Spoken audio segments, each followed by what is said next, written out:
Hi guys, this is Sahil और इस video में हम बात करेंगे ERT test, electric resistivity tomography test. और यहाँ पे हम जो पर्टिकुलर मेथड है जो हम यूज करेंगे वो डाइपोल सेपरेटेड कॉन्सेप्ट है, उसकी बात करेंगे। ठीक है, बाकी फिलोसॉफी है मैं इस वीडियो में नहीं दूंगा, यहाँ पे सिर्फ हम मेथड की बात करेंगे। तो यहाँ पे डाइपोल में क्या होता है, हम सिंपल फंडा है V बराबर IR कि वोल्टेज इंजेक्ट करते हैं, करंट इंजेक्ट करते हैं, उसके बेसिस पे रेजिस्टेंस कैलकुलेट करते हैं और रेजिस्टेंस से हम रजिस्टिविटी कैलकुलेट करते हैं।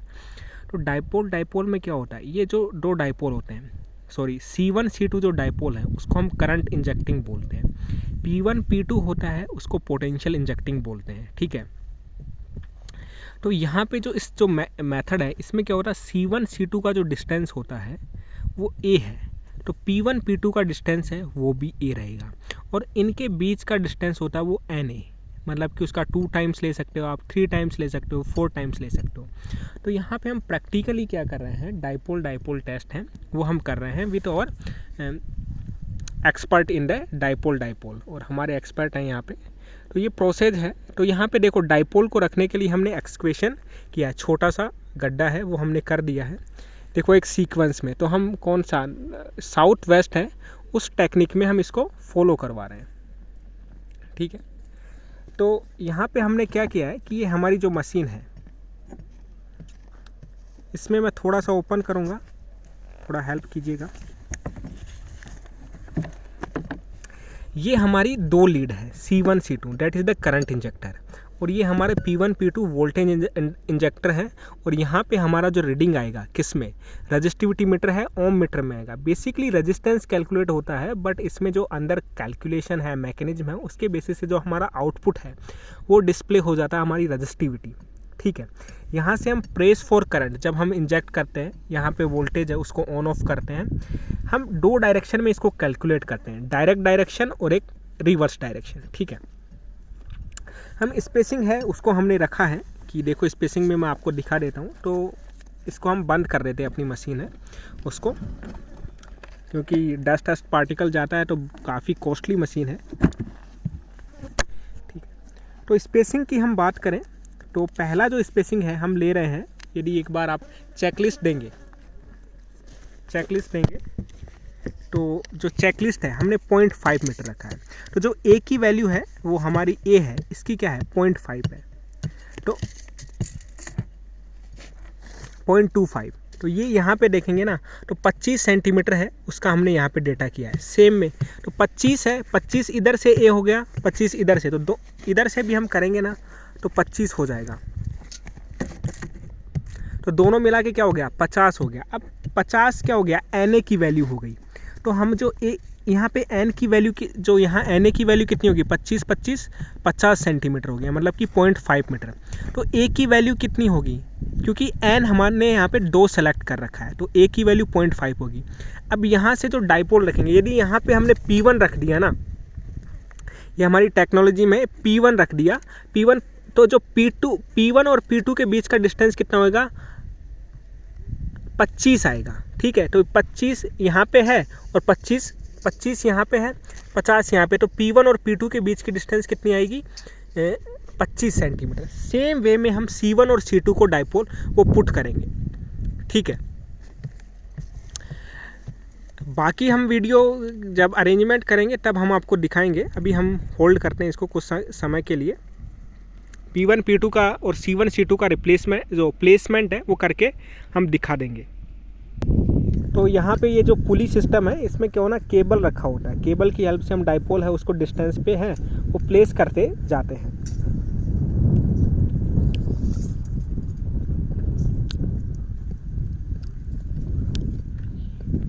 ये अभी जो है वो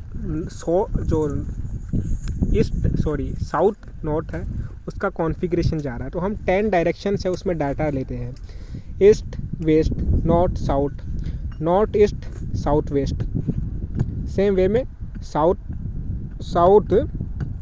ईस्ट नॉर्थ वेस्ट, ये जो डेटा है हम कलेक्ट करते हैं, और इसके बेसिस पे हम जो रजिस्टिविटी है, इस रजिस्टिविटी के बेसिस से हम यहाँ के जो जियो टेक्निकल इन्वेस्टिगेशन करते हैं। तो हम इसमें कुछ जो जो डेटा है, इस रजिस्टिविटी के डेटा को हम कैसे इंटरप्ट करेंगे। तो देखिए जो रजिस्टिविटी है वो 3-4 चीज़ों हैं उन पे डिपेंड करती है कि यहाँ पे यदि वाटर कनेक्टिविटी अच्छी है, मतलब कि ज़मीन थोड़ा गीला है। अब गीला ज़मीन में करंट बड़ी आसानी से पास हो जाता है, मतलब उसकी रजिस्टिविटी कम है। यदि कहीं पे रजिस्टिविटी की वैल्यू कम आ रही तो वो इस चीज़ को इंडिकेट कर सकता है, गारंटी नहीं है कि वहाँ पे मतलब ज़मीन गीली होगी, नीचे से कर सकता है कि वहाँ की जो नीचे का जो जियोलॉजिकल कंडीशन है वो थोड़ा वेट है। ड्राई होगा तो यदि रजिस्टिविटी की वैल्यू ज़्यादा आ रही है तो उससे हमें पता चल सकता है कि वो वहाँ पे ड्राई है, सिस्टम कैसा है हमारा, ड्राई है। तो ये एक अजम्पशंस है, गारंटी इस चीज़ की नहीं है। उसके लिए हम दूसरे टेस्ट भी करेंगे जिससे हमारा जो डेटा है वो वेरीफाई हो सकता है। दूसरा ये भी हो सकता है कि मान लीजिए नीचे रॉकी है, ये जो आप एरिया देख रहे हैं सराउंडिंग्स, ये काफ़ी रॉकी है, पथरीला इलाका है, तो ऑब्वियस है नीचे चट्टानें होगी, रॉक्स होगी। अब उस रॉक्स में कैसी एकदम हार्ड रॉक है कि पोरस रॉक है।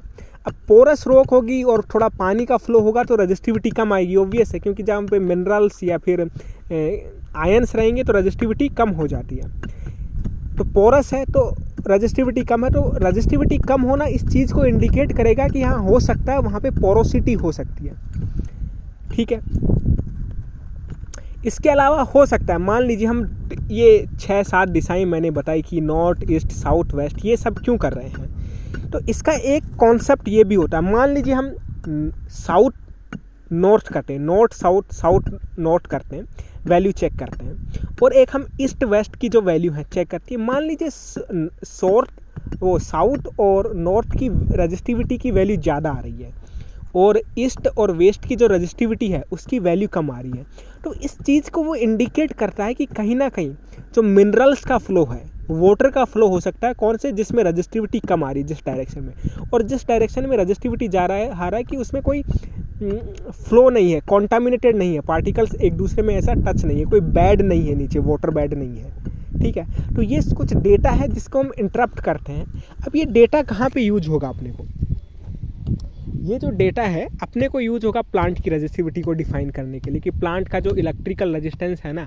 जो उसकी अर्थिंग डिज़ाइन करेंगे वो किस प्रकार से हम डिज़ाइन करें। इसके अलावा दूसरा है कि जो सिविल कंस्ट्रक्शन डिज़ाइनिंग है उसमें भी हमको पता चलता है कि जो इसका सोइल कंडीशन कैसा, उसके लिए और भी टेस्ट है, बट इससे भी कुछ डेटा का इनपुट लिया जाता है,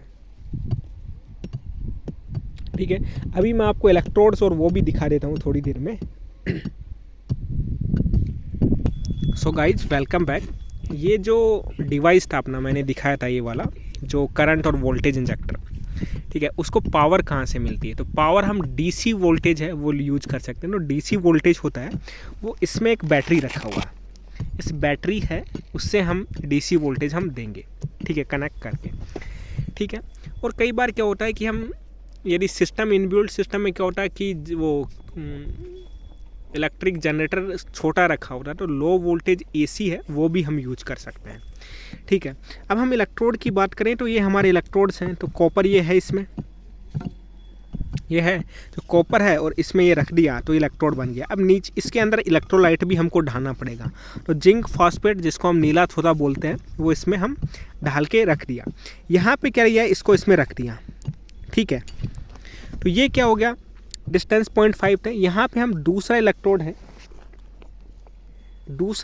है वो एक पर्टिकुलर डिस्टेंस यहाँ पे 0.5 है, ये दूसरा इलेक्ट्रोड रख दिया, और ये हो गए अपने P1 P2, ठीक है। ये P1 P2 हैं दोनों, ये मेरे हाथ में हो गया P2, ये P1। सेम वे में C1 C2 होगा, ठीक है। तो P1 और P2 का जो फिलोसॉफी थी, कमिंग बैक,